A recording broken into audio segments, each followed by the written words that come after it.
Ko le whamai more atu koe uhi koe motu ko ia tau Polokalama. Ko mea whakawhiawhia peki he ne motu ko e ni o ku i kai ko interneti. O ku iai whoki ai Polokalama live o ku i ko e-cam live o ko ngawe aki. Pea ko ki nau tōna nau tu usi mai ai Polokalama whi mau ki utoi whoki o whakapapau i pea sio ki e ko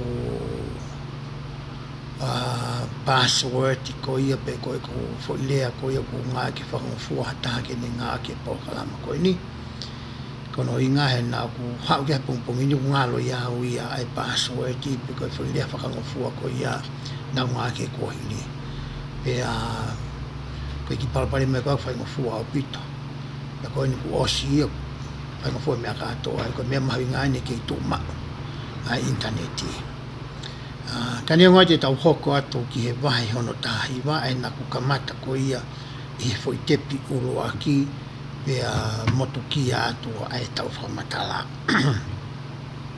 E na tau lawa whikau aki pea moe alu ko ia a mo sese ki he mounga. Pe he taimina ni he mounga e whai e ripoti ai tari ko ia kakai nau roto le rei ki whakahoko e whakawa ko ni o nau waha pea mo sihova. Pea whikau e sihova ke whoki mai o tala ki kakai ke teu i pia whakama oni aki ngau tolu ko uhi tene ha ere mai ihe ao ke rea ki hono kakai pea e hao ia i he aho ko ia hono tolu ange sihova fui aho e tolu ke nau whai ia e ngau e ko e ni pea ko e whakama o ni ia ko e ni o ku hinga e ai pake vesku tala noa ki whoho nau ngahi kofu o wikai o ku mahalo ku hinga be ke nau whoho nau kofu ke nau walamaa ka me uhinga ia ki hino teu i whakalau maari e ki nau tōna ko hinga ke nau whanongo ki hele o ko ia o he otua.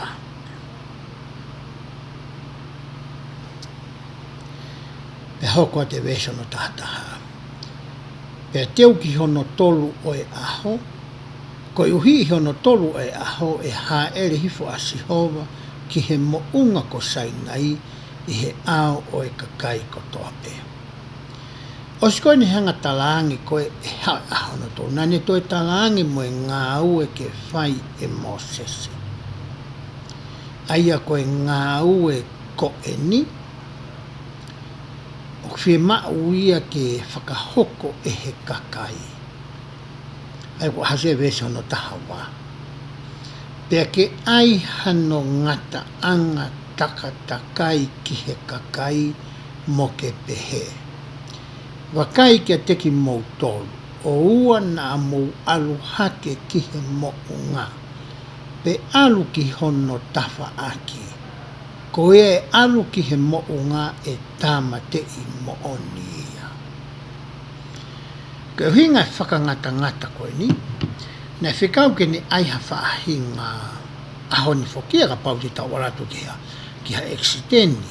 O kia e kau polisi ko ura mai e tepi e ngenga. O hai takai ke whakangata aki ai kakai ke o te nau alu ki he mea koe whaia e nau whakatotolo mono area i koe mea nā he oko. Kai ke utui au na e ha tepi pehe he kuonga Mosese. Ka nei mea whikau ki aiha whahinga mea pe koe laine i he takai he mounga pe koe ki i a. Koe ke tau e topu hai mea nane whai. Ka ke mahino ki he kakai o ua na ke whakalaka i ai. Pea oua na ke whinga ki ke ala ki he mounga. O na ke whakaukau te ke dhere ato whakalaka ai pa ki kaka koe ki he mounga. Ko hingau ke whie sio koe ki a sihova. Ko hingai fwoi whekau. Ke whotu o ha whakangata pehe.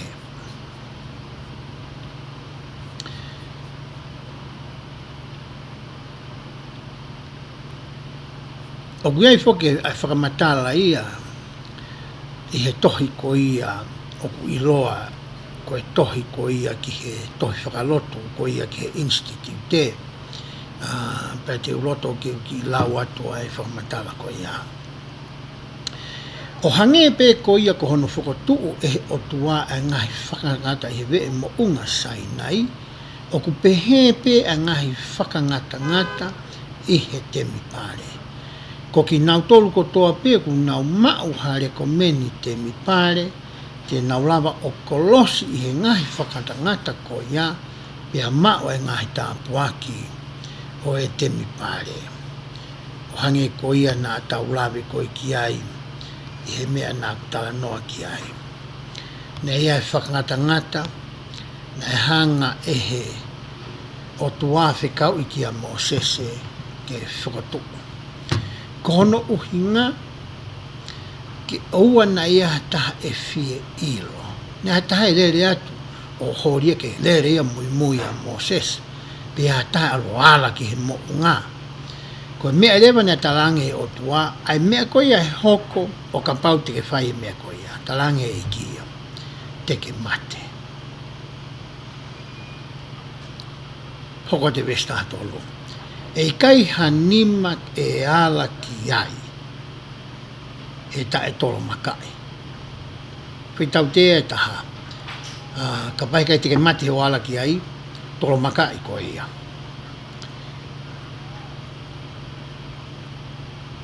E kai hanima e ala ki ai e ta e tolo maka, tala ta e tolo maka mo oni ia aki ai maka pe whanai ke asi. Ka wakiaha mea whanai tai ngoi ni, nā tau whakatoka whanai a ka ua pe koa mea kai. Mea whanai ke asi.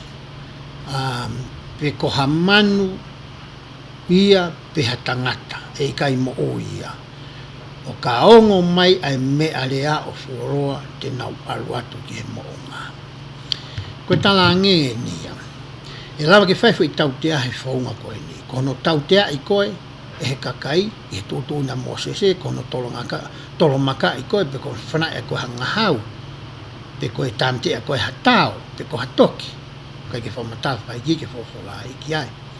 I kai ke ngata i he kakai, kai whakapapau o kui kai ki alu e nau whangamon manu ki he moonga i he taimi ko ia e ongo roa mai ai ai talamu pite. Koe mea rea ia kou whakau, koe mea rea kou hinga whakatonga e whakirea koe talamu pite. Tampia kuongu mai whatataha mai kakai ki he lalo moonga ki he pe moonga.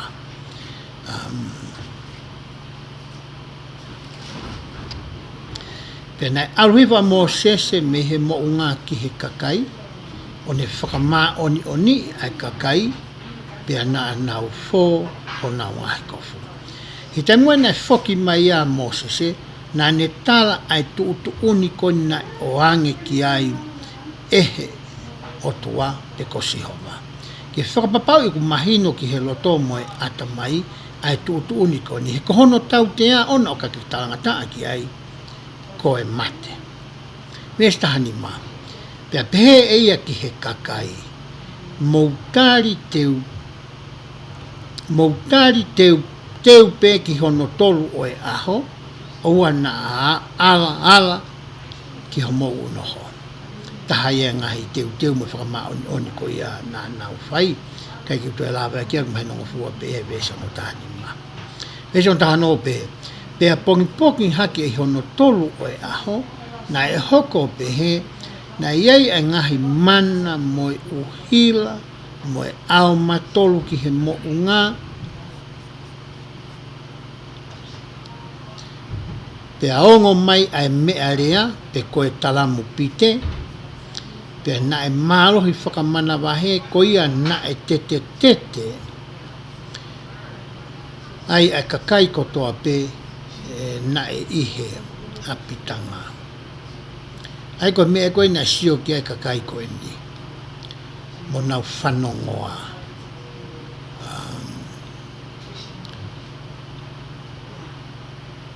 Koe mea na nau sio mo nau whanongoa ai kakai koe ni.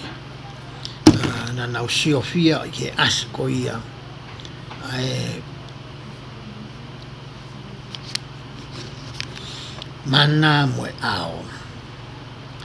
Pena o me Moses e kakai ki tua mehe apitanga ke nau whakawhetau raki atu ki he otua. Pea naa nau tutuu i he potu i lalo i he mounga.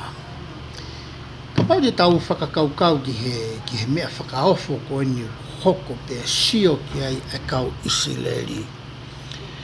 Nana wanga pe nau sio na tau ki he pou ao mo e pou wafi i he nau whanonga mai koia me ispite na ne tataki koia e nau whanonga. Koe nau siatu koe ki fu mounga koe ni Sainai ku ka pui maia e he ao pea mana pea uhila ai ngahi mea whakanatula ko e ni. Hoko te he vesi ko ia hono tahawalu. O tonga e nau tuu ko ia sio whakalongo pe ki he mea ko e ni. Pea na e kohu ia ai mounga ko Sainai ko toa be. Ko e uhi na e haere hifo ki ai a Siova i he afi.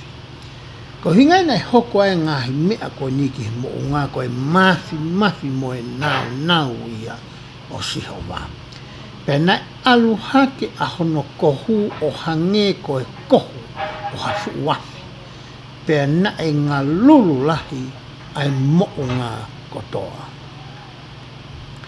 E ongo mai aere o e mea rea o fuoloa, pea whaka au o reo lahi au pito, pea rea a Mosese pea taria ehe o tua aki aere o. Sia koe ne kakaike fu mea koe ni. Pea nai haere fu asihova vesi wanoa ki he mounga ko Sainai, ki he tumu o e mounga. Pea nai fofola sewa ki a Moses, ke alu hake ia ki he tumu e mounga, pea na e alu hake a Moses. Koe taha e uhinga nai haere fuai a Sihowa pea rea ko ia ki a Moses, ke tui e kakai pea nau whakamooni, pea nau whakapapau, ko Moses ko ene tangata whiria, ko ene palo whitaia. Pea tamina o haka Moses ko rena whai he Sihowa ki ai. Pena fola soa ki a Moses, ke aluhifo o nai atu ki he kakai, te ria na anau asi ki loto o whakasio ki a Sihowa, pea mate ai ho nau tola. Te kai ki a haka Moses ki mounga, kutoe talange ki aluhifo. He koe urunganga whakanatula ia, koe urunganga i o e tangata mo whiwhine whakakakano, ai mea koe whie ilo. Wai ngahi mea ia o top tap o kai totonu e ke ilo koe ki ai. Wai ngahi mea ia o totonu ke ilo ki ai. Hange koe ni i he taimi koe ia nā ko hoko ai koe piso pe. Wai ngahi whakataha tatau te whito ke ngahi whakataha whakatontonu o whai e piso pe ko hiko mau whono ha me mipa o siasi. I he te whokat koe ki api o kui kai ki ai hato tonu ia ai hoa, hoto mari. Ke ne whaka eke ki he pisope, pe koe o tokon pisope, pe koe kautaki pure tapu, kautanga hoa tu. Hangahi mea au whakahoko i he ngai whakataha whakarerea ko ia ai pisope. Koe ngai mea ko ia ai o tapu ha, o ko molu malo, o ko ngata pe ia i he ofisi o pisope. Pea kuia i rewa ai ngahi lawe tōkia ai kau pisope tola. Ko hinga aku nau hanga i nau tolu ia o whakamatala i ki o nau ngahi hoa. Ko hinga koe whie ilo ko ia ai whine motua. Koe ne whie ilo ki mea nai hoko. Pea hanga he motua talaangi ki ai. A ngahi mea kai to tonu ia ke ilo ki ai.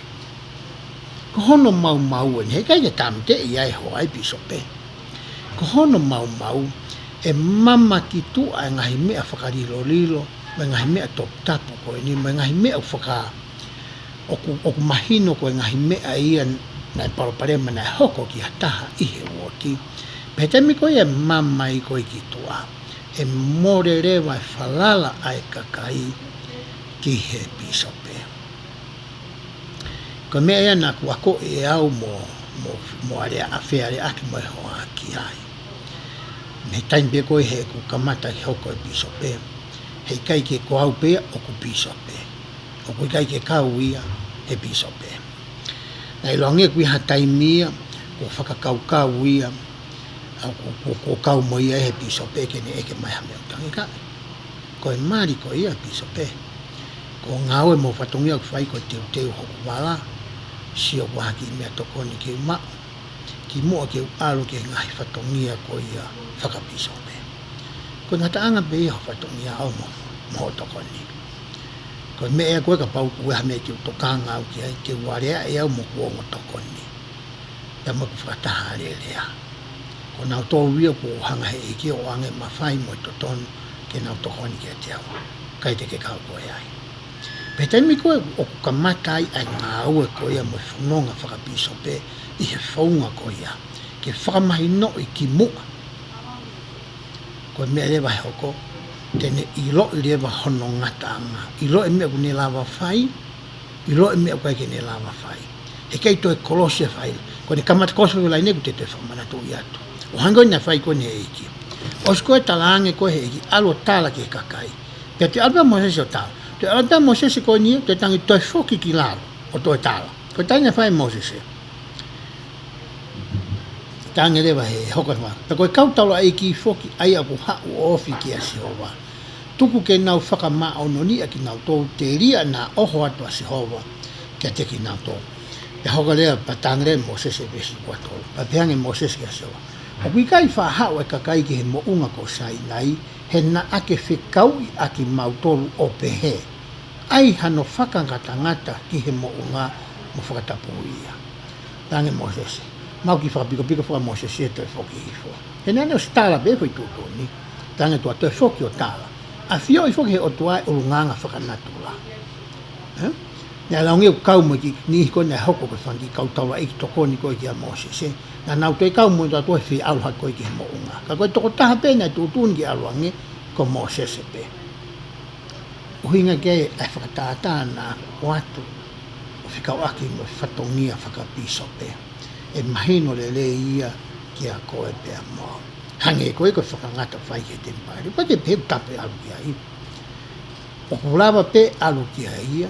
Ka kutoki lava ko kolosi he laine ko ia. E taimu ke maua e ngofua mehe piso pe. Ia fotunga ko e reko meni ke huaki. Ko toki tai mi pe ia. He ka pau te ke hu tae whiunga ko i kei mo tae poaki. Mo tae maua e ngofua ko i ni. E wai ngahi tau tea ia whakahoko e he o tua. Kia te koa. Vesua whaa. Penai whola se hoa kia te ia. Ke alo hifo. Pea ke toi alo hake a koe. Mahina puka te au ne ko stalano. Toi whi maa biau ke alo talano. Hanga he o tua whakamahi a Mosese mo te whitoi mo oni ko ia ko hono tou tala hamea. Koe taha ia ngahi te whitoi mo oni o tau ngawe aki e sias koe ni. O kai ke tala tu o taha pe. Hea tau te whito ke tau nofo koe mai tau whanau. Vai whake tai me taha tau stalaange to kua ki he tamasi ipe koe tahine ai mea koe au totonu koe ke whai. Ka kui kai fo koe ko o ku ngata ia, koe ko hono wheu ngā ia. Hain koe mena ku lawa ke whaunga ko waka mo whakalaka e tangata. Whie mau ia ke e kinaki, whie mau ke whakamatalai, whie mau ke hoko koe koe whai taki anga, o mea koe ko ke latala noa ki ai. Pe osko ia pe anga whainga maaria ki he tamasi i mo tahine, ke ne hanga ahi e mea ko ia. Wahe iange ke ne whai. Neongo ia e taimilahi e te nau tōno no. Neongo ia e taimilahi ko e ola ko ia o e ngā ue naki o ange, o kai ke whiunga ia mo whakaukau moholoto. Ke pehe koe nei totonu ke toi le leia. Ka koe alu ko ia ai hoko atu e nau whakahoko e whatongia ko ia, mo e toe le reiange ai ngā ue ko ia te nau whai. He kai ke pehe ia ke nau whakahoko tu o taha pe os. Kono hinga ia kou tāri riu ai ai lau ko ngā i he tau kotoa pe. I he ngahi toi tapu tau ngawe aki. Os koe ni whakawa motua tau hoko ke whakawa whakau. Pe e tau whiriu riu aki pehe pe a lau ko ngai o au ke tamati. He ke teha toi whau ia mai ke ta lau. Ko tohi tokonia ngai tohi meitua, tokoni ki toi whakaloloto ho o ilo. Ka koe whakawha e koia oi wholofola, e pehe e taulau. Ko no hinga ke toi whakamanatu. Tai mlahe tau alu ki he lotu, tala ngahi tūtu uni. Whai ngahi rea koe whakamanatu. He koe ngā koe te whito i mo oni whakaotua, e koe repetition. Kono tau whakamanatu, tau tala. Kono hinga ke o neha taimi te tau ngā ea ke mea kui koe whakamalo. Pe koe whakakounaki. Koe taimi ku tau wālai ke whakamalo hi mo whakakouna e whaunga koe a setani. Ko hono uhinga uruaki taimi lahi. O kai te ke ilo e koe pe mahino i ke te koe ai mea koe o totonu ke talangi ki e tama koe o ke tala koe ki ai. O ke palafu pe mea o ke talangi. Whanongo tala noa pe mea ko ke talangi. Kono hoko, o kai te ke hanga whakahino hino ia. O ke hanga whakaari ki ai hono ai. Hange koe ni. Mau apina e mau matapa homo hinisi. A koe poko whakamopuna plalahi. Wa ho mopuna tangata o tau tahano, mopuna whiwhine tau tahawhanga. O mai lewa naua o whakahino ka naua a hono ngahi. Ko hono uhinga, ka toe mau mai, o wa toe kumi au. Na o si poto lelei na waia hono ngahi o e matapa. Kake ngata hono talange mea ki o mai o ngahi aki, ai uhinga mea ku o mai ai ki ngawe aki mea ko ia. E whakahino hino i hono whakafoki ko ia, o whakotuu ai matapa. O ku pehe ai mea ko ia o ko tala noa ki ai i he pongpongine. Aia koe whakangata ia nai whakotuu ko ia e sihowa.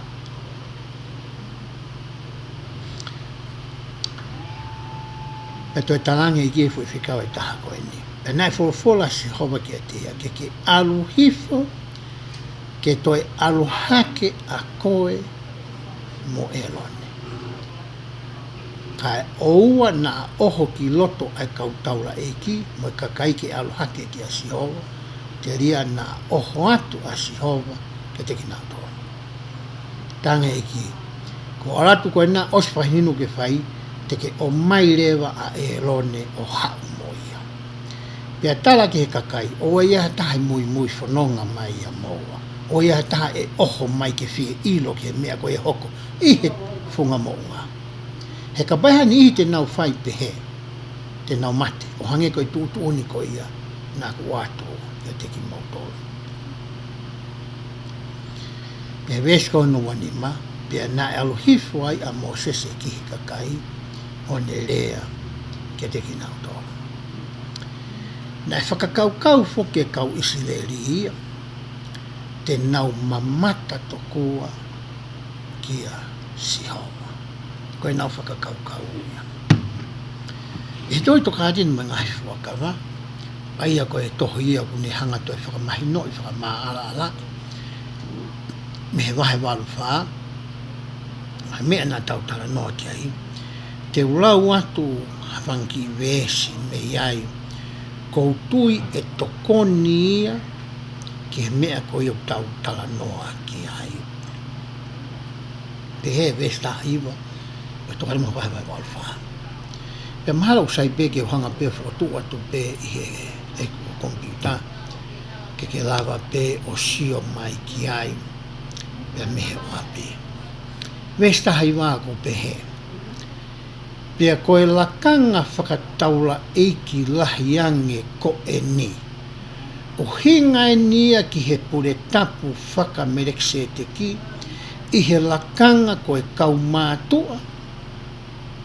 Pea te ulawa ke ngahi whata lakanga koe pure mi koe kau mātua, koe kau whitunga fulu, koe kau taula eiki lahi, koe kau pēteri ake, pea mai kau apostolo.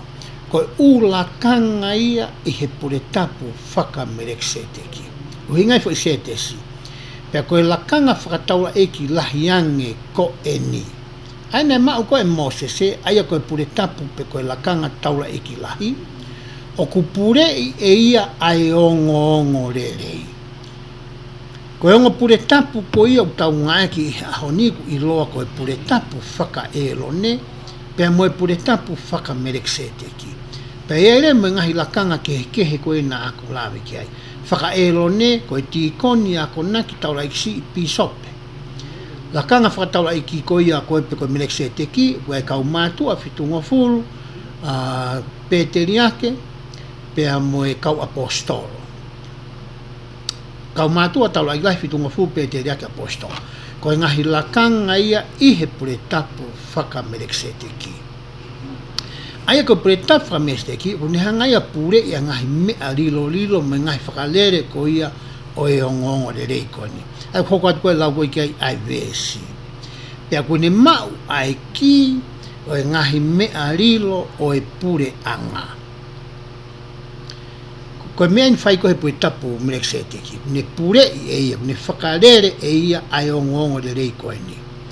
Ne te mao ia moe ki, ke ngahi mea lilo o e pure anga, ai ki ko ia o e ilo I o e otua. Koe taha ia o e ngahi tapu aki o ku mau e he kakai tangata I he siasi koe ni, ko nau mau ai pure tapu whaka mereksete ki e he ngahi lakanga na aku lawe ki ai. Hoko te vesi hono wanoa. Ko ia o ku whakaha I hono ngahi o wau ai malohi o e anga whakaotua. Ko e pure tapu ko ni utau tala noa ki ai, wiai pe mohono ngahi o wau. I he siasi ko ni utau kau ki ai. Pe koe ngahi o wau ko ni o ku pure ia e he lakanga whakapure tapu ko ni o ko tala noa ki ai. Pe koe he ngahi o wau ko ni ai malohi ko ia o e anga whakaotua. Hange ko I o wau e papi taiso.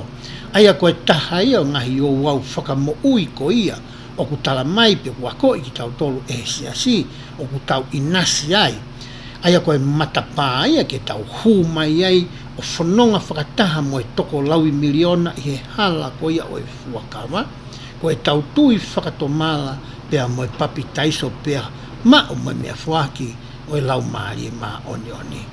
Ia vesi koe hono wataha pe ai. Pea ihe I kai ke iai hono ngahi o wau.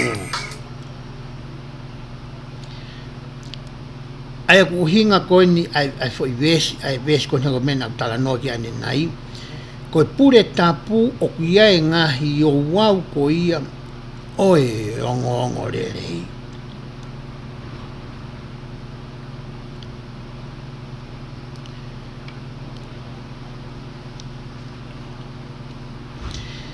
ya kapau le ko ke ia o wau ia mo hoko de la vesi mo e mafai o e lakanga whakataula eiki. Taimpeu kai ki ai o wau mo e lakanga, mo e pure tapu. O kui kai ke whakaha ai malohi o e anga whakaotua ia ki he tangata I he kakano. Mai no ngofua abu to pe a whakamatala I koe ni a toka te ngai whakawa.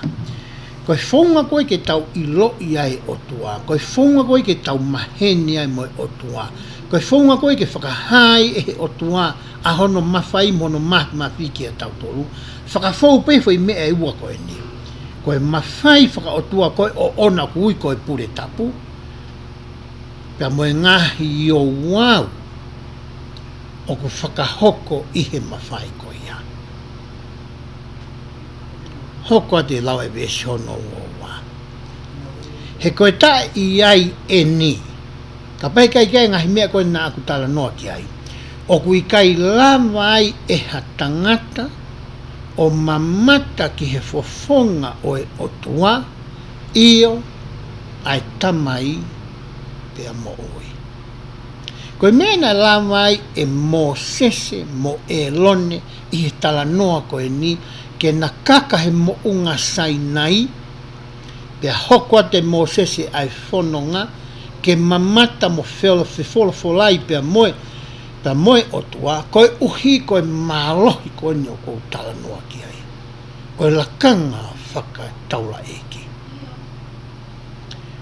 Na e a koi e mo sese ia, a ngahi mea koe ni o kou tala noa ki ai. Angahi o wau ko ia o e o ngongorerei. Pea moe lakanga whaka otua ki he kau Isileli. Hoko te lai vesi hono watolu. Pea nai a ko i eni e Mosese o fuu mahino ngofua ki he whanau o Isileli i he toafa. Na kai ke whanonga noa pe kakai ko eni. Ta koe mea ene nai whai e Mosese, ko hono a ko e mea koe na aku lawe ki ai, ki he kakai ko eni. Hoko te whamatala e vesi. O ne wheinga whai velenga. Ko hono tū kui ngata penia Mosese, ko ene osi tahani, ko ene osi kia vere ngā ene. Ke whakamā oni i a hono kakai, ko e uhi ke nau lava o mamata ki he fofonga o he otua. Ko mena e whainga Mosese ki ai, ki o te nau whanongo pe ki hono reo, me he tumu o e mounga Sainai.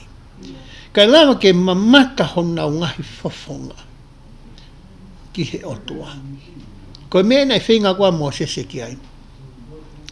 Ko mea rewine nai hoko he vesi hono wawha. Ka naa nau whakawhewheka honau loto. O hinga e nia ke kau Isileli. Na nau whakawhewheka honau loto, o i kai te nau malawa ke kātaki, ai nofo i hono ao. Ko mea nau whanonga i peki hono reo, pe hola toko lahi i ngahi vesi koe te taurau anai. E mei hono ao. He kono hinga na nau whakawhewheka hono. Hange e koe ko whakawhewheka e whero a hono loto. Nai pehe tofu pe, ai mea nai whai e he kau Isileli. Pe hoko te lau ai vesi. Ko ia na e fuakamai ai eiki i hono hou hau, he na e tupu a hono hou hau ka teki nau tolu, e i kai te nau hu ki hono malolo anga. Makatu unga he nau whakawhewheka ho nau roto, na ke nau mau hawhainga maari, ke nau whanongo mo mamata ki he otua. Lolotonga e nau i he toawha. Aia koe malolo anga ko ia, koe kakato o hono nau. Koe mea na e more koe me Isileli. Koe mea na kai ke hoko koe ke kāinga koe. Pea koe uhi koe hou hau koe e otua, e vesi hono tu uanima, o ku pehe ai. He ne hou hau. Vesi uanima. Ko ia na ane to'o atu ai a Mosese, me ho nau loto nga, pea moe lakanga whakataura iki topu tapu foki. Mena whai ko he otua. To'o rewa e a Mosese i he, ngai wahe kou taurau a muiange, e kai ke ngatai, ane to'o e ia e lakanga whakataura iki topu tapu foki. Ai pure tapu whaka merekseteki. Kai ke toi mau ia e he kakai. Pe hoko te vesi hono wano. Pe na e hoko atu ai lakanga whakataura eiki mau lalo ange. Pe koe, aia koe lakanga whakataura eiki o kone mau ai ki o tauhi mai ai kau angelo, moe ongo le lei teu anga. Aia koe ongo le lei, ia koe ongo le lei o whakatomanga, ia moe paptaiso, moe whakamore o e angahala, ia moe whono ai ngai whikau whakatuasino, aia asia he wahe ua taha, ua tolu moe ngahi wahe ko ia he ngahi lao, i tohi te talo noma, le vetiko no mipa, asia e ngahi lao whakatua sino, Aia na e pure e ki I hono hou hau ke whakahoko atu I he whare o e lo ne I he rotonga e whanau Israeli o au ki a sione koni papi taiso. Aia na ane whakotu hake ehe o tua kua whonu ia I he lau maari e mā oni oni me he manawa o ene whae.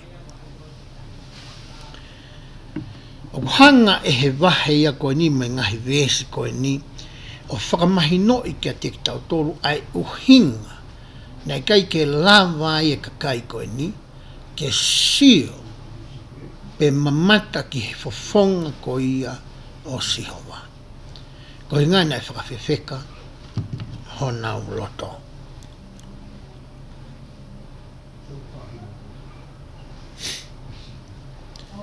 Ko e mahalo ko e whihu I koe te watu ki a koe pia moau I he aho ni. Whewhe rewa koe pia moau. O kuta kei whakawhewheka hota loto ke he ngahi tuutu oni mai ngahi whikau, mai ngahi o wau ko ia, oku o mai pia me he otua. O kuta mo ui whiunga mo tau, na kai ki pia tau ta hao haoa.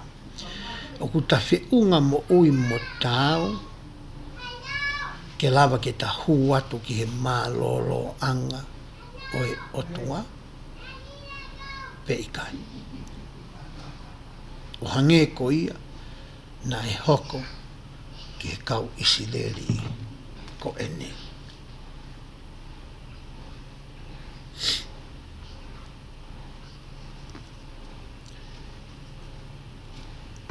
Pe whakaosi koe vesi, pe na auriwhai a Moses ki kakai, o ne rea atu ki a teki ni nauto.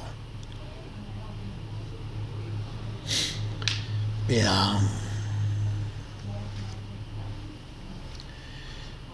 tau hoko de ke vahi wanoa. Vesura ki upehe.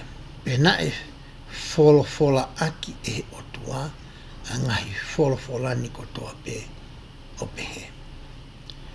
Ko au ko sihova ko ho mou otua. Ko omi koe me he whanua ko ispite, me he whare o e popula. Matu e tau tānoa nei ki he wakawa na e whai Isileri mo ispite. Whamana tu iange he ki mua, pane talaangi ai ngahi lao, pe mai ngahi tūtuni. Pete nau loto ki ai, pe ikai. Matu koe tarina na whai ka Moses, e ngai wahe koe na taulawe ke ki mua. Hiri koe hano tala mai ka teki na tolu ka pau te mo whai e, te utāpukina ki mo tolu aki e. Pena nau kaila kotoa te mau whai ia. Koe ngai me are wai ni kune o mai. Koe laha ni kune o mai. E iloa foki, I māmani katoa, koe whekau e honga wholo. Toko beke o ngāke ko ki sāti ko nika pau te o lava mau. Ai whekau e honga wholo hen. Ke tau sio ki ai.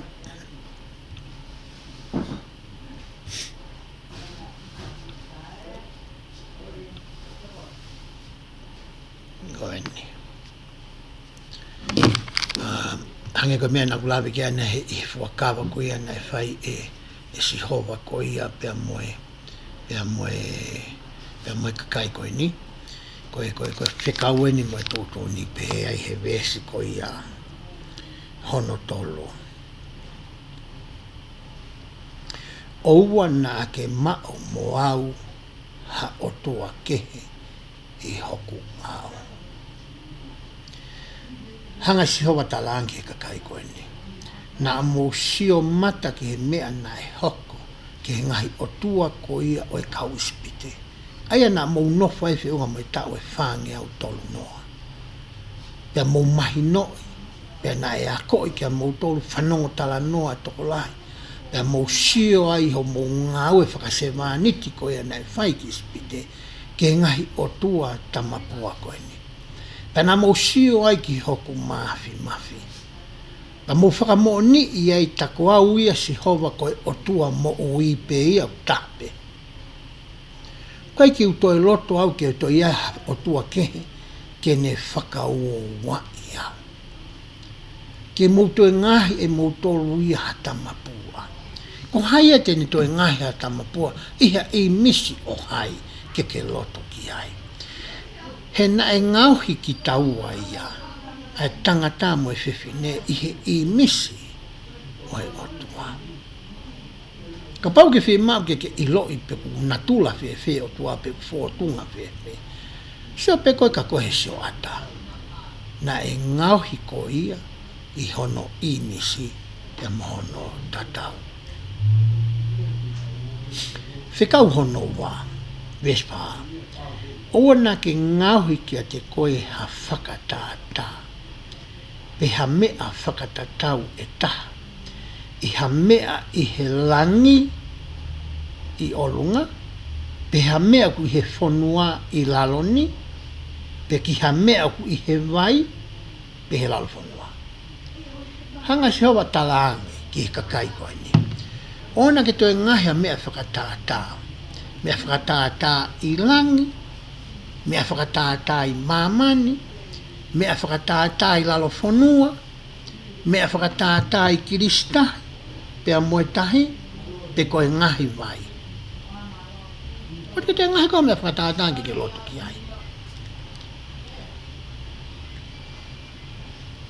Hoko atu mwene tala noa i he vesono ni ma. Oua na ake punou hifo koe ki a teki ngau tolu, pe tauhi ki ai, he koau si hova koho o tua, koe o tua fuaao. O kou totongi ai hia ai ngahi tamai, ki he whanau, o au ki hono tolu mo no wha o i tau tangata, o ki nau tolu o ku whihia ki a te au. Ka hingai na talangai ko e si hova ki he kāinga koe ni, ke oua te nau toe ngahi ha o tua ke whakauo wa ia. He kohono o hinga, koe o tua ia koe ko sihova, koe o tua fua ia.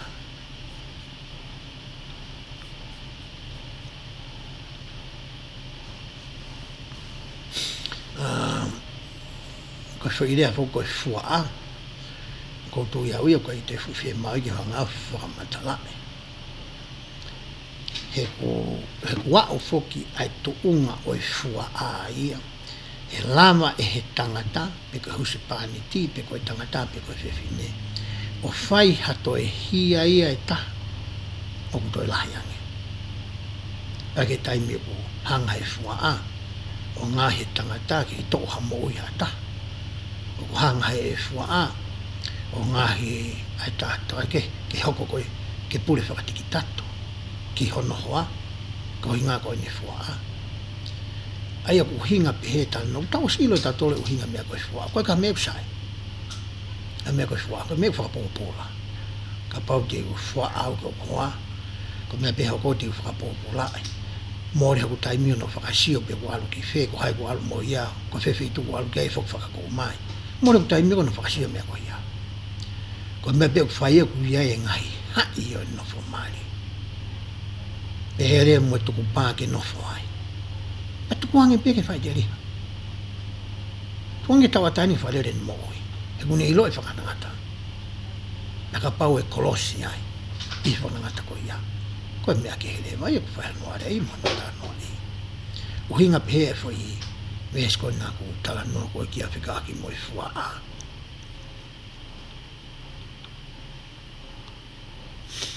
Pea koutu i te o kume haki hene ki whakamatala hene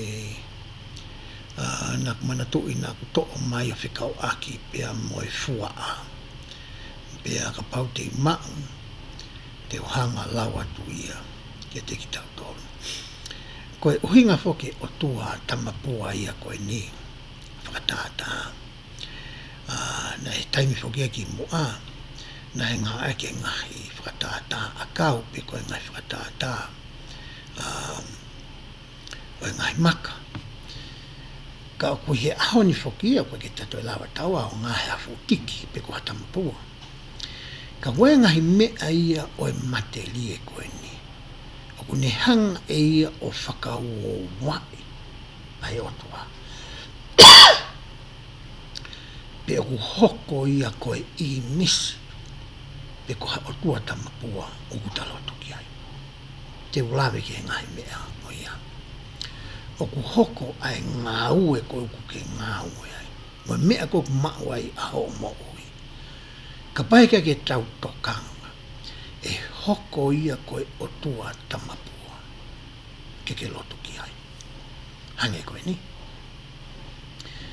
tala mai foki e whikai o furu a mo yang he tau whiare aki ke tau he sāpate ke maoni oni. Koe kongalahe me mipa siaso sisu klai se kau maoni oni ngau ki muini. O unau mimi whakasio sio ha ngau e anga, o ikai te ke ngau e ai he sāpate. Pea ka ni ngau e sāpate ku nau kore ani ihi ke nau maa ngau e kia ki nau tonu. Koe lewa ni ihia koe nau ngahi business. O ku pūre pe ia ki hene businessi. Kahiri ko ia koe toko lahi koe nau ngahi business. Una wawa pe nau tolu ia sāpate. Ai koe sāpate fokia ia hanu ke he me sāpate koe ni kuanga mōsia te. Kamatai me taha wā koe pahing pongpo toko naki. O re ke taha wā e pō sāpate. Ka pā kua business. O ku whainga taa ki uhanga taa pōnia business ko ia. Ki mo hai taha wā tua pō e sāpate. Pe ona whakāwa ia o sāpate. Ai hono fitu, ai nei mālo roa e o tua koe tamai. Pe mono alo ko sisu kalai si ona whakatupu koe, mono ngau he māma mo ui koe ni, mai ngahi langi. Tuku ke urau atu e whakamatala kone whikaaki mai mea kui koe fua. Pe o ku pehe ai. O ku fu mahino ai o hinga o e fua. Kono hinga whakahe pelu, koe mau haloto o ngoi ngofua mololoto. Ko ia ai o ku tau whakatupu hou hau ki he otua, i he taimi ku tau tauhi ai hangahi otua kehe. I he taimi ku tau whakamua ai a ngahi mea kehe. Ko he hae ngahi mea kehe tau whakamua, pia tau tauhi o whakamua i he otua. O hao pēkia ni ihi anga whakalotu i o tau kuanga. Whakakaukau ke ngahi me ani o tau maheni ko toa moki nau tolu. Pea koe lisia koe ni kai kono ngata a ngāpe o naene. Te ke lama ko tānaki mai mai ngahi mea ke hiri ho hanga ana la sio i ho mo ui. Pe utoi eha ngahi o tua tamapua pe mea whakatātā o ko ke punou koe ki ai kene whakawawai ai o tua mo ui. Uraki. Ngahi tuku whakaholo whakafonua pe whakawhamiri. Ua, tonu whakapolitikare. E kai te utue whakaauliriki atu enti, ki tangape ko whakatatau e ngahi mea koe ni ki a koe. Ngā ue mau a ngā mo ui. Ko loa whakamateri e. Whekumi ki he whiewhia whakamamani. Mālohi ho tuunga pa moho o ongoa. Koe ki whamatala e ko o mai o whikau aki pēa moe. Me whahinhuino ke ki he whailea koe whaa. Ia e nihi koe ngahi sipoti o ku te poto ai. Ia e nihi a ku warake neho ai e ke maolunga i he o tua. Ko ke punau koe mo ke loto ki he hoa. Pe koe whanau, pe koe whakamoko puna. Hango mea nā kulawe ki ai, o mai pē ngahi whakatātā koe ni. Te ke o mai whakafo i tui a koe ki ho maui. Pa te ke lawa pe koe i loi. A mea koe ia kuhinga ki ai vesi koe ni.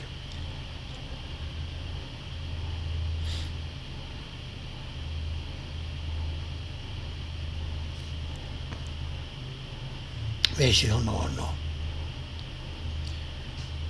Mārbeu sai ki uto e whoki atu ki he whikau e honga fulu. Ke o atu ia ke tau. ke tau sio ki ai ma o saiangi mo lau e pe ngahi vesi mo tau tala noa ki ai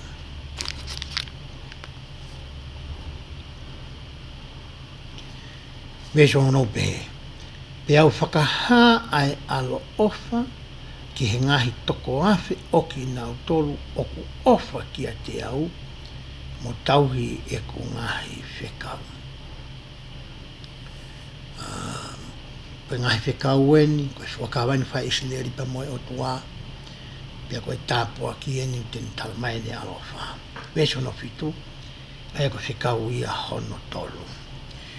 O ua nā ke takua noa ai huafa o Sihova koho o tua, koe uhie i kai lau e Sihova koe tae halaia ia.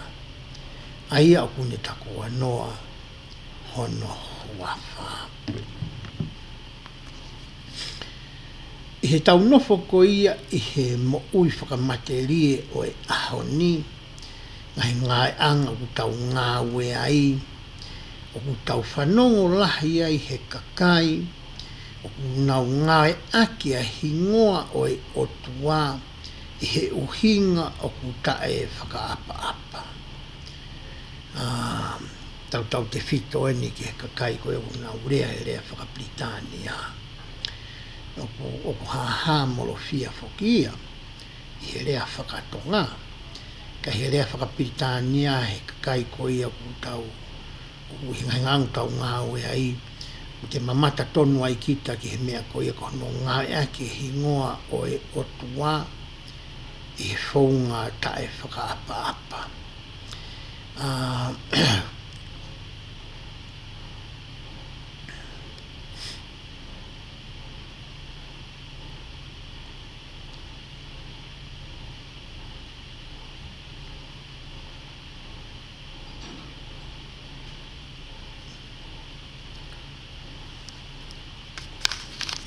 I he hingoa whoko ia o e pure tapu whakamerekse te ki. Na iai whoke hingoa ia o e pure tapu koe ni, ne kei ke u ia ki a merekse te ki. Kono uhinga koe na e to'o ai o whakahingoa ki a merekse te ki, ko hinga ke ua takua noa ai huafa ko ia o Sihova. I he taimi ko ia e ngawe aki ai pure tapu ko eni. Pia ka pau ke fie ilo ki he hingoa ko ia, o e pure tapu ki mua ko ia pe aririu ki he pure tapu whakamerekse te ki.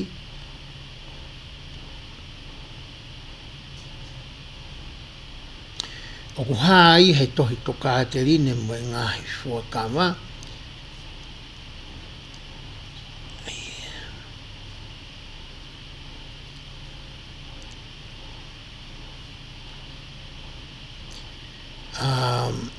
mahalo ke wahe te au mā fitu. O kai ke ngai e ku telefoni ke hanga o kumi i hake ki ai.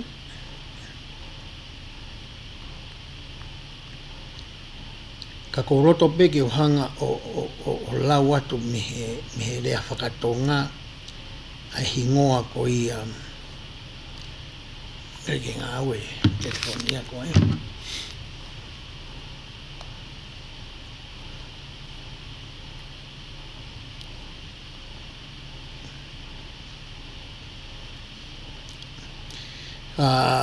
Koutu iau te hanga tuku atu ka koe ko ho ngā wei a koe.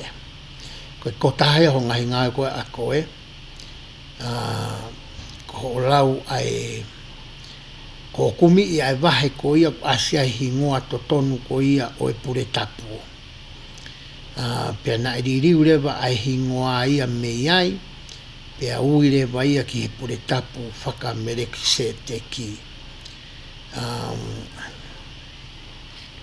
Kono hinga ke ua na atakua noa pe toutou ngawe aki. Ai huafa ko ia o e otua. Te hoko atu ki he vesi ko ia hono hoko.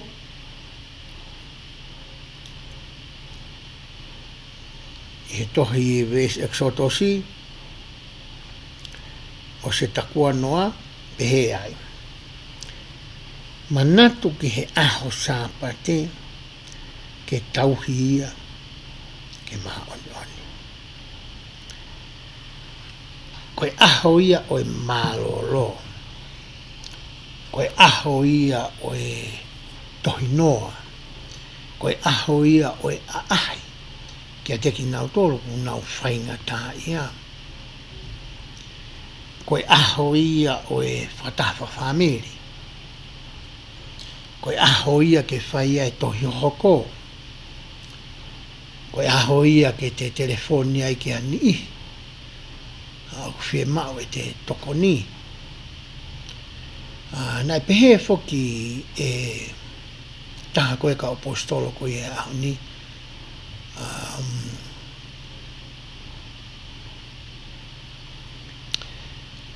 o whikau aki mo e whahino hino ko ia ke tauhi o e aho sāpate.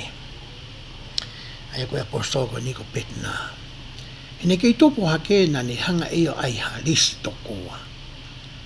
O e ngahi mea to tonu ke ne whai aho sāpate, pe o ngahi mea koe to tonu ke ne whai aho sāpate. Pe alu koe e ne lahi, mo te whakautu utu ai fuurisi koe ni, ngā ne hanga o whao. Pe hene ako koe e wholofola, pe a orewa e ne moi ke tuunga na ne whakapapau iai. Ta koe tau he sāpate ke mā oni oni, o ku tō i he fui whihu i koe ni. Koe mea koko whai he aho sāpate.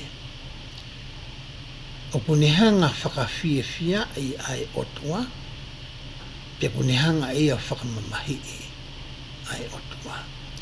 O punehanga tauhi lau maari e koe au e sāpate, pe punehanga e ia o to'o atu, ai lau maari e koe ia o e aho sāpate.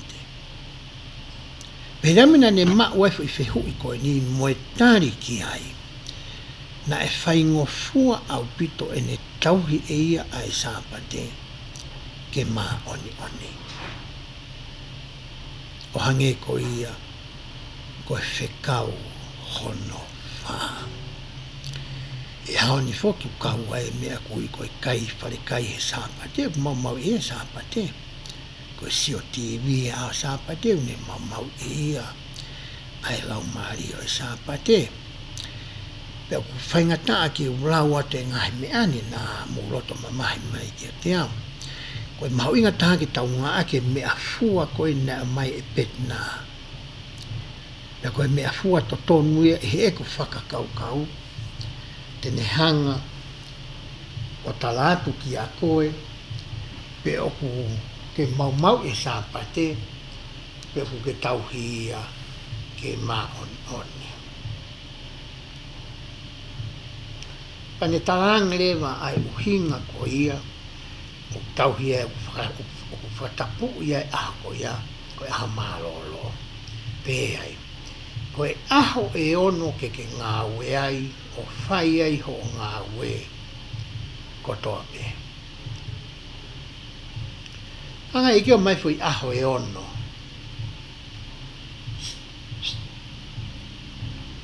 Ke whai ai ho o ngāwe. Whai ai ngai paanga, whai ai e sipoti, whai ai alukai wharekai, whai ai ho ngahi whakatau, whai ai mea kotoa ke lawa whai. Aho hono fitu, ake ki mālolo mai. Angi haki i taimi ki hosino, kene te mau haiwi moa mālohi ki he wike hoko mai. Hoka te whamatana vese hono wholo. Ka ko hono fitu o e aho, ko e sāpate i o Sihova, ko ho otua. Ko e whai whuakawa otua, mo i kau sisleipa ko e otua mo ko moa o mo koe. Oua nā ke whai ai hangaue e taha. A koe, pe koho whoha, pe kohoowhewhine ko whakakau mai ne whanau, hu mai ai mo whakamoko puna. Ko ho o tamau e ki, ka pau ia hataha ku ngāi ka koe, pe waha business ko hataha ngāo ki a koe. Pe ko ho o kaunanga,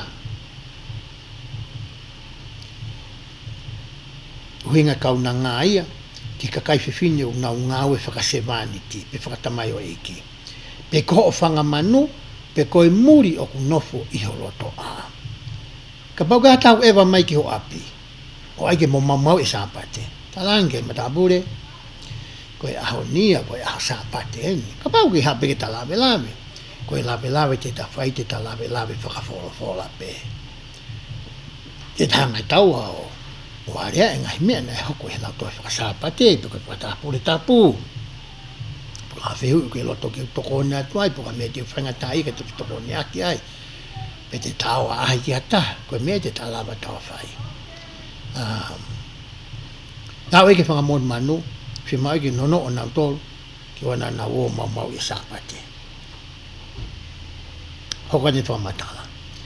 He na e ngauhi e sihova i he ono, he aho e ono ai langi, mo e whonua, mo e tahi, mo e ngahi mea kotoa pē ku iai.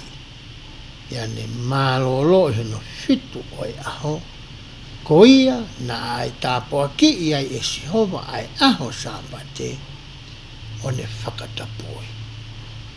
Ko hinga tau ia sāpate ki maunani. Pe whakahanga rewa he eiki ka sasamita. E toi tukari mo ai whakawa. Ko e aho ia ke aruai o hake ho o ngahi hu ki he otua. Ko e aho ia ke aruai ki he loto. O tatawai pepe ko e hae kautaha lotu o ku ke kauai. Na tau tala noa foki he tau le sona toki o si.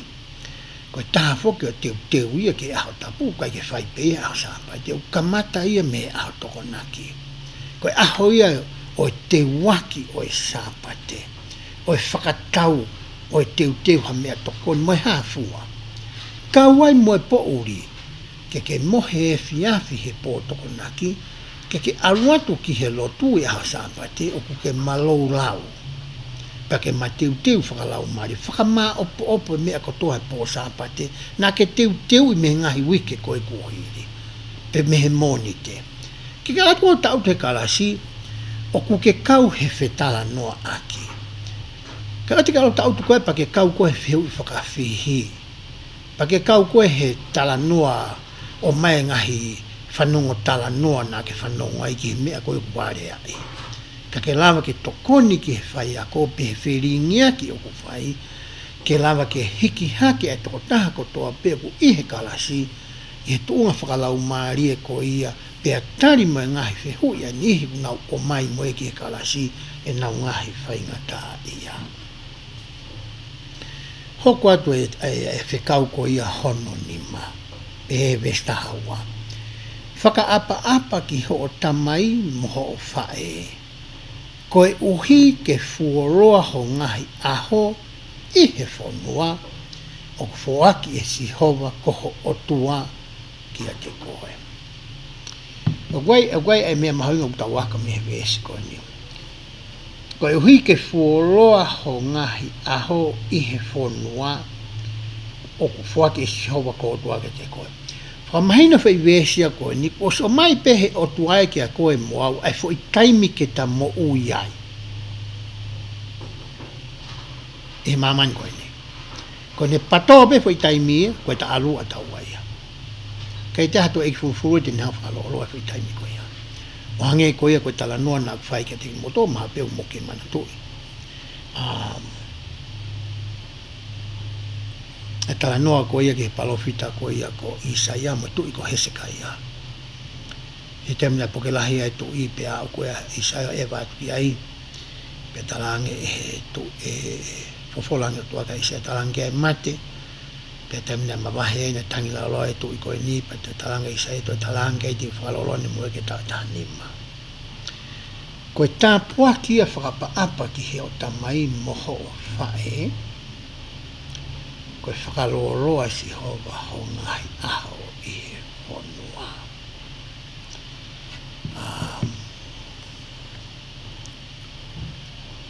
O kuia I rewa ai whakahino ia ai apostolo ko Paula. O kunehanga ia o toi o mai mo e tānaki e taha, ki he whekau ko e ni e hongo fulu ko e ni.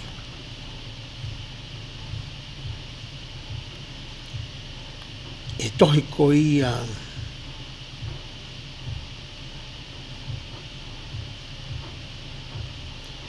tohi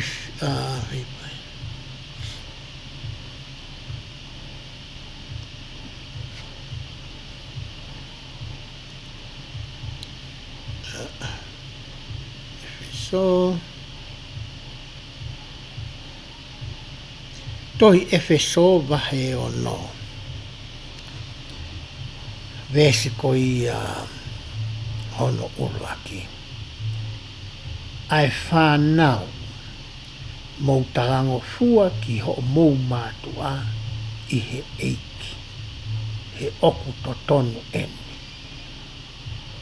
hoko te vesi ua whaka apa ki ho tamai mo ho whae ko e uraki whekau ia o kuiai ai tala ofa. Hai paula te aiki fo i tānaki he ki he whanau. Mou talango fua ki ho mou mātua i he uhinga ia mou talango fua ka teki nau tolu i he mea ko ia o ku totonu mo mooni. Ia e ngai whanau ia hange koe ni koe tau tala noa ki e ngai whanau i loa koe ngai foster kids ngai whanau ko ia ku o mai me ngai whetu ko ia o tauhia i ki nau toru na tupa ngai whanau ia ko ia e ngai ataka ia ku kehe apito ia pe tango o mai ai koe nau tolu ko ia ki he ngai whamiri ko ia o ku lelei ange ke a ko i nau tō ke he mea totonu mo oni o kuele fe fusi aki mo e fe paki he nana wanga nau tōlu he talango fua ki he tamai mo e whae i he mea ko ia o ku hala ko tānaki e nei whai ko e paula ko e whakaongongo lelei ko ia lelei tae whai e he tamai e he whanau ki he tamai mo e whae ko nau talango fua mo whapapa ka teki nau tolu i he mea oku totonu. Ka mau tangatu e ho tamai mo whae ka teko ha mea ke ilo e koe oku hala. O te ke whae e koe? Ko ka whae no hino ia. Pea toki talamai e paulai he. Ko uraki e he ngahi whekau koe e hongo fulu. Ko whekau pēni e taha ka uraki e ngahi whekau o koe he hono tala o whae. Ai nei lau ke tau lau koe pumatai to e senesi, a exodosi. E loa ho ngahi aho. E whono, koe tala ofa ia whiwhikau koe ni. Ai a kukua koe rewa heni ke he whanau e nau tala whonga nau tala fua. Koe mea reu tala mai ki he mātua, ke ta mai mo e whae mo e whangakui. Ke a koe pia tala ange ke he whanau, ke nau whae e mea koe ia oku totono. O te nau whae mea koe e kuhala. Ko mea tonu ke tau ai tau ke tau talangi tau tōpua koe ke tau whanau. Ko whainui na whae iki ke pawhito so sami tai toa nungai whakawa. Tuku ke a ko i he mātua pe koe tamai mo e whae o sai o ne e nau whanau i he ngahi toka te rine ko ia o i o ngongori mo ngahi la mo ngahi whono ai o tua te kei ke nau wau ki ho nau tau walu. Te ria na a eke a ngahi whihalaki ko ia me he ulu o i mātua. Kono hinga ki tau a ko i ka teki nau tolu e te whito i mo on ngahi toka te rini ko i lao mo i ngahi whikau pe a whakahino hino ki a teki nau tolu ai hala ko i o mo oni mo totonu. Pe a anga whainga maari e ke nau talango fua ai ki a teki i totonu. Wai aku kau ngā tangata moni mamae oko. Nani hanga ohi aki whanau ke he e wha. Koe nā ki whanau toko tahape. Pea mai rewa kau tamatangata ko ni o toko nima aki. E nā whanau. Pea nā ku sio mata au ke he uaki aha mo i tu unga koe na iai ki i toko wha koe ni. Pea o sio ki he ririu ai toko wha koe ni. E ahoni. Nau hoko ki nau tolu koe kau tala mo o kumo ui anga tonu koe hinga koe ngā ue e te mai mo e whae koe ni Nana ilo le leipe e na ua ia, ai whainga ta au e hala whanonga o kuna viritaki ai. Moe na ofa, moe na whakaana ua. Nana ilo ni na ua ai tongi ko ia ko pau ke na hanga o whai, pe whakahoko. Ke o whe i ai e toko whaa koe ni, me he mo ui na nau mo ui ai ki mua, ki ha mo ui o kutoa le leiang. Pe au sio ke whaka apa, mo talanga fua mo e ofa ai ki whanau koe ni, ka uhi ngā koe o mātua koe ni kuna oange, ha whainga maani. Na hoko nau koe whaka mo ui, ke ki whanau paea koe ni. Ka maaria no hanga e paula, o tānaki mai, ai ki fo i whakalahi ko ia, mo i whakamahino ko ia, kia teki tau tolu. O hape ngahi tamai me ngahi whae, he kai ke tau ako i ke whanau pi tau whakaore ore i me whanau, ha ngahi mea o kui kai ke tutonu. Te tau hoko atu e tau talanoa, ki he whekau ko ia, hono hoko.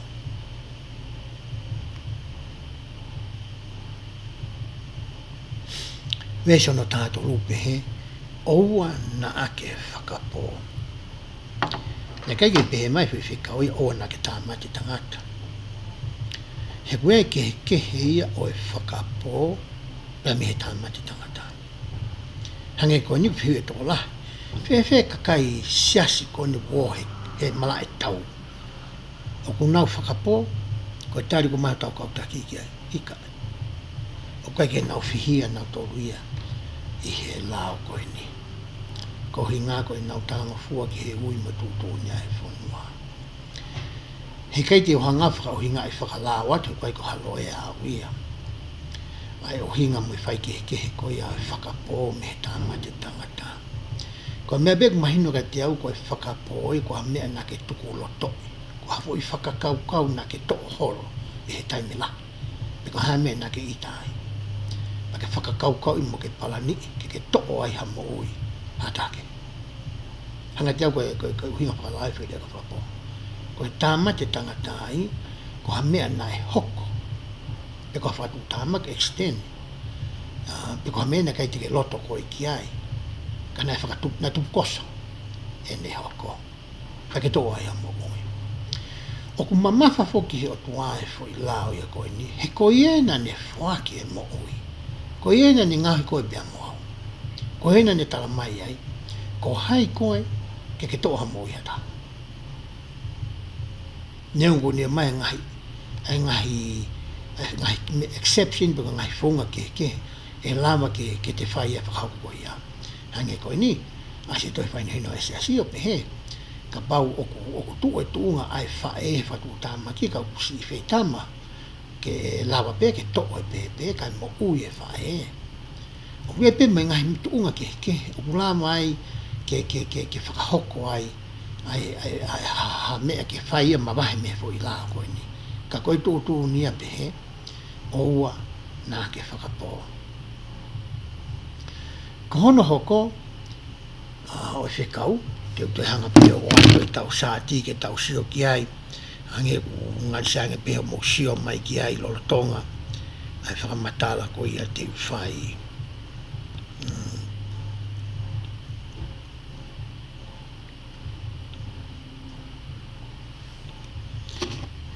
Se ka hoko behe. Oua nā ke tono whiwhine. Ka pare tau hanga ana la sio i whiwhikau e hanga wholo koe ni. Wanga peheni hono whaunga. Wai fo i whikau ia pune hanga ave tau tolu whakahanga tonu ki he otua. Pe koe vertical. Pere a ngai whikau ia, pune hanga ia toka ngai. Ho tau wā, te moe ni hike he. Ai koe whihu i rewa koe tau sio ki ai, o hange koe nai whai he tangata loe a ke eiko siso kalaisi. La pai. Koe hākoa i he ngai whikau ni.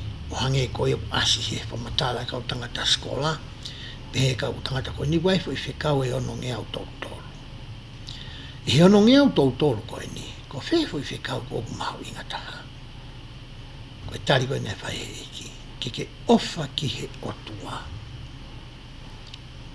ake ngahi kupu ko ia hosi no nani o mai portfolio pe hiri ko ia ke ofa ki o kaunga ambi ko whikau e hongo fulu unehanga e ia o whakama ala ala e fo matala ko ne vai eki whikau uraki o tua pe utape ua o te ngahi a whakatata ko ngai whikau ne tala mai ho tau waha pe moi o tua koen ko tau waha a eni pe mo tau kaunga ambi ngai whikau koe ni oua na ke tono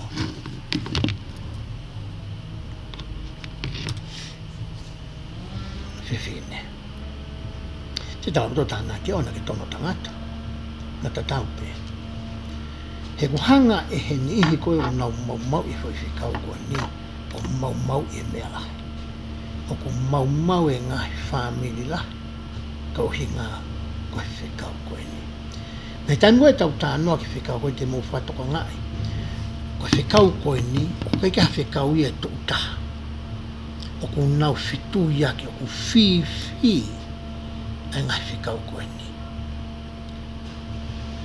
i ho mau i whikau e taha ke lau koe toi mau i ai mai ngai whikau ke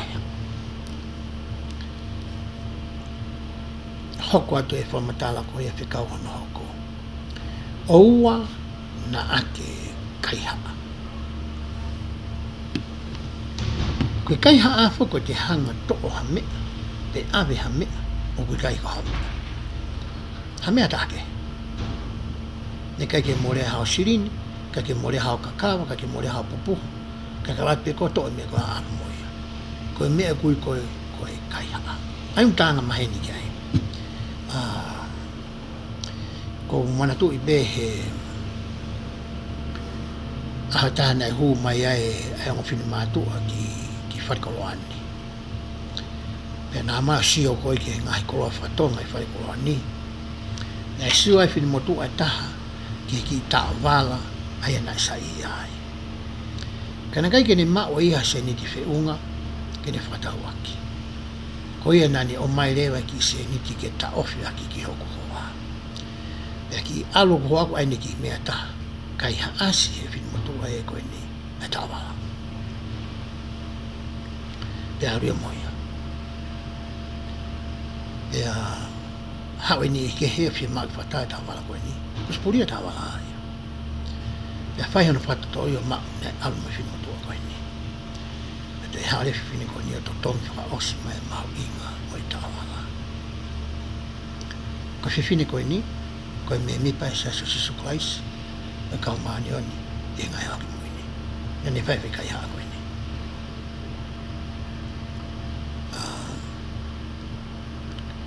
koe kai haa utanga maheni ki ai pere wa he palofita ko Spencer W. Kimball o kuia e ngai whaunga ke he ia o kai haa o wikai ke lisi mai hei ne ke ke anga mahen pe siwa e kau sile ko ngi mua kau whakahoko e koe mua we hawan pe tuku ke ulave ki hani i patikala pe ko ta naki ki heris ko ni pe ko ko fa more atu pe o na mo loto mamahi ko inga ko me te ulave ki afika ko me kai ha ka tuku pe ki hanga pe fa matala i pe ka pa ko la tu ke loto mamahi ko te ko fa more ka te ko pe de espesa la pikin po ko ngai fortunga ni mai ngai mata ke pe mo na tula o kai ha ko ni he ani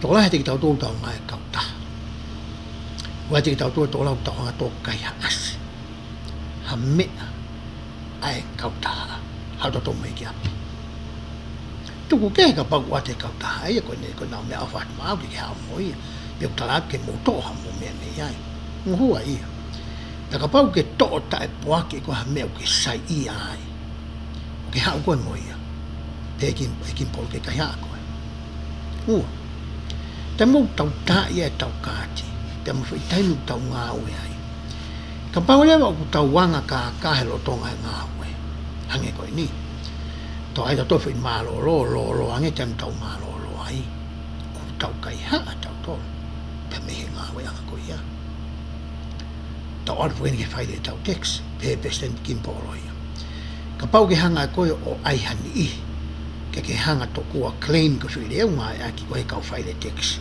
pe tānaki mai ki ho family ko ke toi lahe angi ho siri ni o ku ke kai ha koe me pureanga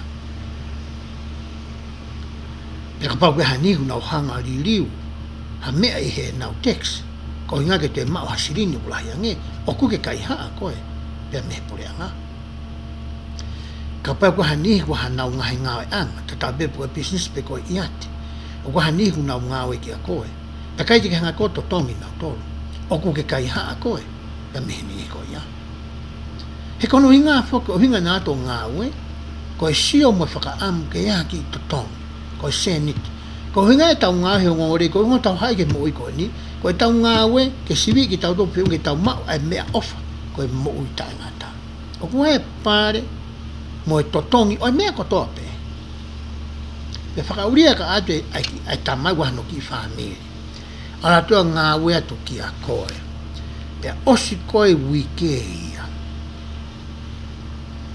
pakai te ke oange ko hane ki senite o kui kai te uilo e au pia ku whewhe a ho o whakakau I ho whuki ko ia ki api ne kai te ke hanga o oange ai totongi totonu ko ia ai to taha ko ia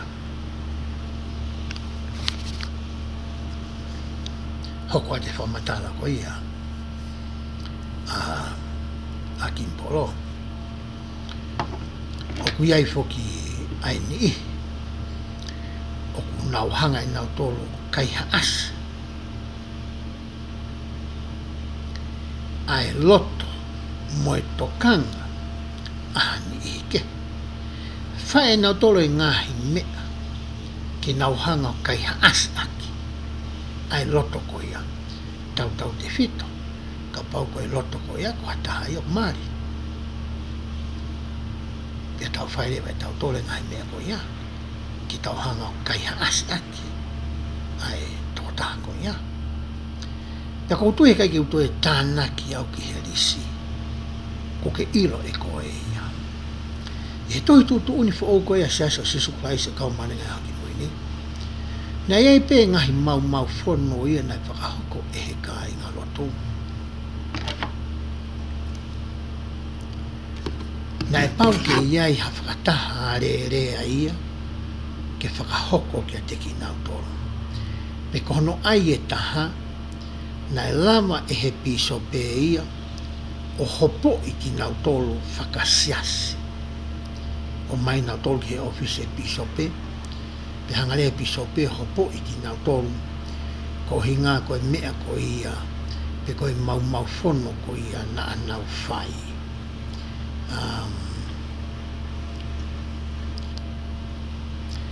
pea koe mea koe ngahi mau fono koe ne kai ke lahi whewhe ia na e kawai ai whakapō tāmate tangata koe whe awa ki koe tono koe ngahi mea pau ia he taimi koe na e sio ki ai kautaki whakaloto whonua koe uhi ko ha mau fono aha me mipa e toi whainino fo o ia o ku nau toe tānaki e nau tōru ia ai ngahi uni mea kehe ngahi mea koe ni ko ia nā aku lame ki ai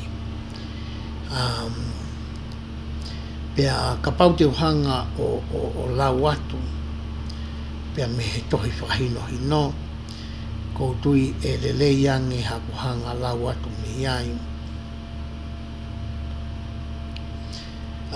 I haku hanga o whinga ke whakamā o po atu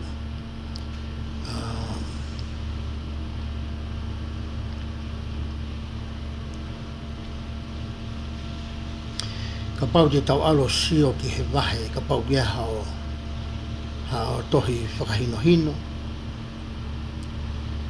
tau alo sio ki he wahe tolu wā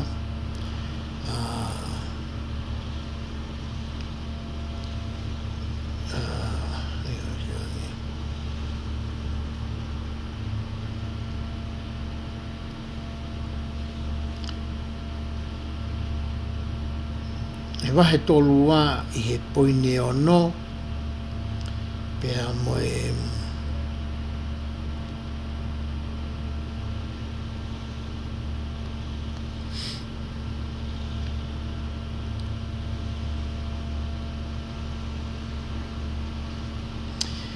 wahe tolua po ni ono po ni o po ni tolo. Ai koe ngā hia koe ni, o kou tala noa ki ai, e lava pe ia e he piso pe ki hopo i whakasiasi ai koe. E koe ngā nai tānaki ki ai kākā. Tolua po i ne ono, po i ne ua, po i ne tolo, o pehe ai.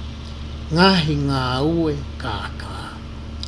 O kuako i he ngahi whekau e hongo furu, oua nā ke kai haa, e whakamooni loi. E lava ke whakahoko ha whakataha arerea ki he tuunga membership koe uhi ko hato ngahi tō onga hange koe kai haa whakamalo. Hae whare. Kai haa. Ngāwe hala aki hapaanga. Fua kawaloi moe kākā.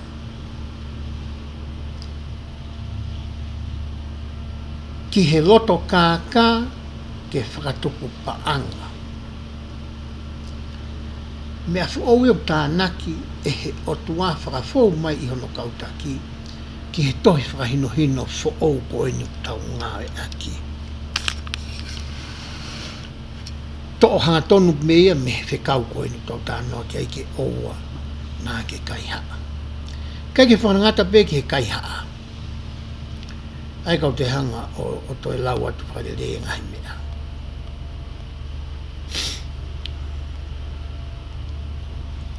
Kai haa whakamālohi. Hae whare. Ako hae a whare hata. Ale a pia ka whetu a ko hae na o pia ko kai haa mea ai. Kai haa e whare koloa, kai haa paskala. Ngawe hala aki hapaanga, fua kawaloi moe kākā. Peko loto kākā ke whatupu paanga. Koe ngahi ulu nganga ia ko ia ihe ahoni, ihe siasi koni o kutakau ai. O kulava le rei ehe piso pe ia, ke o atu koe ki hono ofisi, pia whakahoko ha whakataha are rea ki a te koe. Pe lava ke whai ha tuutu uni whakasiasi ia ki a te koe uhi ko ho ulunganga ko ia. Hono hoko pehe. Te hanga lawat me kulisi aku lau heni oa na ke tuku aki a hoko kau ngā api. Ka oa na ke whakamooni loi. Whikau hoko ia. Koe uhinga whakamooni loi koe ni ilo e tau tau tawanga he anga hopa whaka natula ko ia o hopa whakalao. Koe kau whakamooni e whahaya whakailoa. Koe whahaya tātalaki koe kau whakamooni ki ai. Kana e whamatala i whoki ka apostole hau niu koe ke whanangata whakamooni loi ia ki ai. O kuhingai ke tau whau hatala noa loi. Ke tau hanga e tau tolu o whakala vea ia ki hata. Pe te kuhi whakataha ki lao. Pe koe tau whakamafola hatala noa tau ilo i le rei pe o loi. O tau whamafola e tau toi tā noa loi ko ia. Ko noe mahu inga ke tau tomu a whakapapau i. Ai mea ko toa pe o amana ke tau rea aki mo whai pe o ko mo oni pa tau toi whai ia. Ke wai neha taimu tuku aki i ki tau tolu ko hakau whakamo oni loi. Pe hoko te vese ono hoko. Oua na ake manu ki he whare aho kau ngā api. Whekau e tala mai ke oua te ke manu. Tala mai ene ngahi mea utotongi o te tau manu ki ai. Whare ho kau ngā api. Ko hao kau ngā api? Pilo pe koe tari. Oua na ake manu ki he mari o ho kau ngā api. Ka ke ngata i he whare ko i ho kau ngā api. Pe koe he mā, pe koe tō matau, pe koe mua pi mui a koe. Koe ngata ho nau api, whawano api. Oa te ke toi manu koe ki he mari, koe motua koe mo kau ngā api. Pe koe whiwhine manu koe ke motua tangata koe kau ngā api. Pe ki hene tamai o eiki, peke ne kaunanga, peke ne whangapuru, peke ne asi, peke ha mea e taha o ku ahau kaunga api. Ko whekau e nei wange ia. Hang mena kulawe ke o ku whetu ngake ngahi whekau ni. O ku hanga he manu o whanau i koe ke kaiha. He kona uhinga whoki o kai te ke maa koe mea koe ku maa e hokau ngā api. Koe mere kuni whakawhau ni ai koe ke kaiha. Ke alo kaiha asi. Ta ke uru nganga ka. Ke maa o hampa anga. Ko hinga ke kumi mai ha mea tatau. Koe mea koe ku ke manu ki ai. Ta koe whuke kananga ku pehe. Koe kaiha paskala. Uhinga whokia. Koe kaiha asi mari e kau ngā api. O makatuungai me foi whekau ko eke o teke manu. Hangai manu atu ka te koe ke alo ngā ue sāpate. Ngā koe ke whiunga ai ki senit ko ke mau he aho e ono. Ke loto ko ke te alo ngā ue sāpate ko manu ki hamea. Pake mau ia koe foi lao. Ko ia. Ia he taim nai ko ke manu ko ia ki he mari ko ngā api. O ke lava koa o ke foi hia koe whakabo. Peke te tāma te tangata, ko hui ko ho manu ko ia. O ku mahu inga ai a ngai whekau koe ni. O i kai ke ngata pehe kua ngā Moses se u toi whakamana tua mai ngai whekau koe ni. E tohi a molo mona, to kāterine mo ngai whakara, ai aku kei whakaau ngai, ta kei haisia pe a koe pe a moau, kei ngai whekau ni. Pe hau kua tu e lawa vesi. Pena e mamata ka kai ko toa pe ke ngahi mana, ma ngahi uhila, mo ronga alahi o mea lea, mo kohu e mounga, pe he nau mamata ke na nau holomui o tuu mai mehe mamao. Nau e nau tāno ke na nau holomui. Ke nau o nau whiunga. Wange kwa mta tohi toanu ngai whakaunga. Pena nau rea ki a Mosese. Ke rea koe ka teki mau tolu pa te mau tokanga ke ka oa na whawhora toa teki mau tona mau. Kai ke nau loto nau tōre he nau whawhi wheka ho nau loto ke nau whetala noa aki pēa mamata ke he whawhonga se hoa. Tāna tōku sai pēa Moses. Tuku peke ma whanau alpe koe ki ai. Whoki mai peko me whakamatala pa ke tala mai pē hono loto mo hono whina ngalo. Hoa tu rewa lau koe ia. Vesi. Pea talange Moses ke kakai. Oua e mana wahe he kua haere mai o tua koho mou ahi ahi.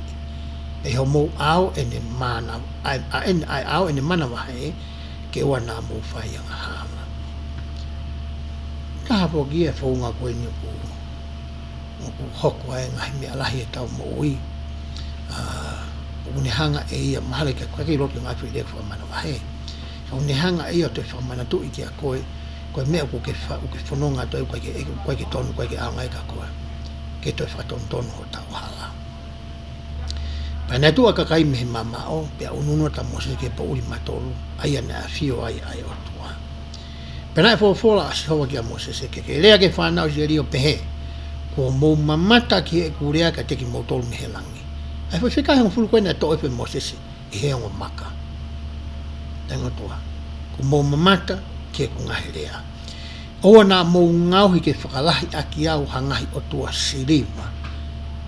Pea oa nā mou ngahi ka teki motor a ngahi o tua koura. Ngahi wahe ka hoko mai, tau sio tau tō nei whahi kau tamai isleria, ai mea koe na tangi o te nau whai.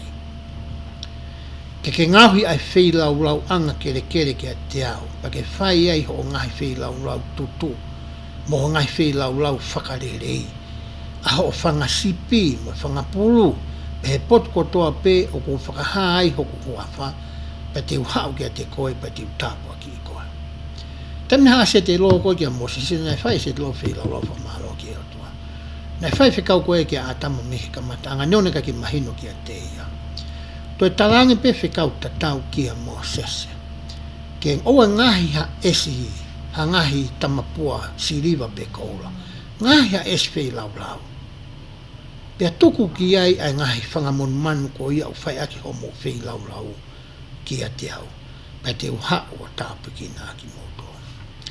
Pea kapau ke whia ngāhui kia te koe ai whi lau anga maka, o ata ngaha ki ai maka kua tā, he ko pau te ke hiki ki ai hatohi ko ke uri ia tange iki ka wa me alu pe fi la lo ke ke hanga pe fi umu tau fai e ka wa mo alu pe funga ke ke fi la ka pau ke ma maka ke aka isu la ai be ke sai be to ku ma maka pe ka o mai ha maka ke langa aki ai fi la ko ni o wana to ai ha me nga we ia ki ai ke to ai o tongi pe fai pe tuus pe kilis ika foko tu le rei pe ngai fo i maka ko ni e anga ho sio mo ho vakai pe we i holo pe o whakafotunga aki ai eswhi lau ko ia e whai ake o whi lau he koe taim pe tu ke ha mea ngāwe ko mea rea ko hoko ia ko ke uri e koe ai maka ko ia kai ke ngata noa ko ina to e sihova ki mea ko ia ko no tou talaange o ha mea kai te hanga sihova o talaange whakahanga ton pa whaka auri liki ke ako ina to ke nau mo ui talango fua ke mui pau ke ngai whakahino hino mo e tō oni ko ia a sihova oua te ke toi ai ha mea ngā ue ki ai wes whakasireu pehe pe oua nā ke aloha ke i hatu unga ki hoku wheilau anga te ria na i loi ai ho te refua kai te whi mai ke kakataha tunga tau beto na tula tunga ka pai kakataha mua ai a koe ka ke kakaha ke koe lava koe na tula e tunga ngahi es wheilau ke ua nai ha mea pehe hoko whakawhiunga peho no maalunga ke tau tuu peo ala ki ai whakauka e tau wheilau koe tūtū nia na ange koe e he otua ki a Moses e he wahe ua noa i tau hanga whakamaa o popoi o tala noa ia he wahe taha i wā ki he whifua kawa aki na e whai e he otua pia moe whanau esteri la tau sio ai ki he natula moe whotunga o mea kui koe whuakawa he wahe ua noa o mai he eiki ai whekau moe tāpua ki pia moe tautea te wahe ua noa ai kui loa koe whekau koe ia e honga fua he kai te uto e lawe ke wahe ua ta wahe ua tolu ai au kai ke kaui he lau konga o e weekendi ko mea pia ku mahino he ngahi wahe koe ni o mahe eiki e ngahi lao whakasivire ke mui ai kakai koe ni pia moe ngahi lao whakapore anga pia moe ngahi ngā ue whaka te koe lao moe whono ko ia a Mosese ke toho aki i pia whakapatonu e nau sio mo na admai me nau whakaukau ke whi lau ho hu i ko ia e whai e hono alo e hiri ko e ne hoko o kakano koe kongai ke he lau kong ke he ngai wahe koe kai te ulawe ke ko hui koe taimi e kainga o e pese honuaki na alalafu o ku hounga mao peke te au ho mo mata ia e polo kalama koe ni pe honga ka te au e ngai whakaloto la mai ngai whaka ai mai heki naki mai whakalahi mai wahe ku mo whai mai ke te au e motua koe ni o ko kore peke hanga he o tua tāpui ki ngā ki mautoro a ke mea whiunga pia ka owa pia toe peke tau sio ta kahi holo ho tau hata kahi o wai pe ho tau ni i